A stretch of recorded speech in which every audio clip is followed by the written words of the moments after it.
দুর্নীতিতে সম্পৃক্ত থাকার অভিযোগে বাংলাদেশের সাবেক সেনাপ্রধান জেনারেল অবসরপ্রাপ্ত আজিজ আহমেদের উপর নিষেধাজ্ঞা দিয়েছে যুক্তরাষ্ট্র।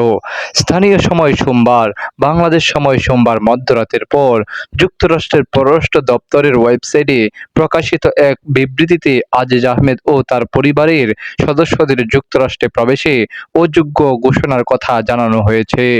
যুক্তরাষ্ট্রের পররাষ্ট্র দপ্তরের মুখপাত্র ম্যাথিউ মিলারের এই বিবৃতিতে বলা হয়, উল্লেখযোগ্য দুর্নীতিতে সম্পৃক্ত থাকার কারণে সাবেক জেনারেল অবসরপ্রাপ্ত আজিজ আহমেদকে পূর্বে বাংলাদেশের সেনাবাহিনী প্রধান department of state foreign operation and related programs appropriation অ্যাক্টের ৭,০৩১ ধারার আওতায় অন্তর্ভুক্ত করার ঘোষণা দিয়েছে পররাষ্ট্র দপ্তর। এর ফলে আজিজ আহমেদ এবং তার পরিবারের সদস্যরা সাধারণত যুক্তরাষ্ট্র প্রবেশের জন্য অযোগ্য হবেন। বিবৃতিতে আরও বলা হয়েছে, তার কর্মকাণ্ডে বাংলাদেশের গণতান্ত্রিক প্রতিষ্ঠানসমূহের অবমূল্যায়ন এবং সরকারি প্রতিষ্ঠান ও প্রক্রিয়ার উপর জনগণের আস্থা কমেছে।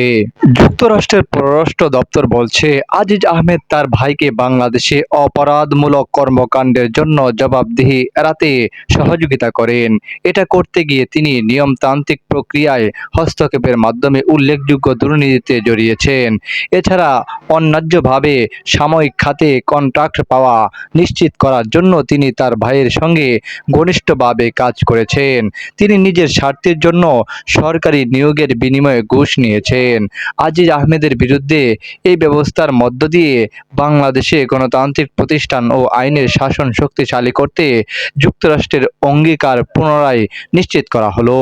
সরকারি সেবা আরও স্বচ্ছ ও নাগরিকদের সেবা লাভের সুযোগ তৈরি, ব্যবসা ও নিয়ন্ত্রণ ব্যবস্থার উন্নয়ন এবং মুদ্রা পাচার ও অন্যান্য অর্থনৈতিক অপরাধের অনুসন্ধান ও বিচার নিশ্চিতে সক্ষমতা বৃদ্ধির মাধ্যমে বাংলাদেশে দুর্নীতি বিরোধী প্রচেষ্টায় সহায়তা দেয় যুক্তরাষ্ট্র।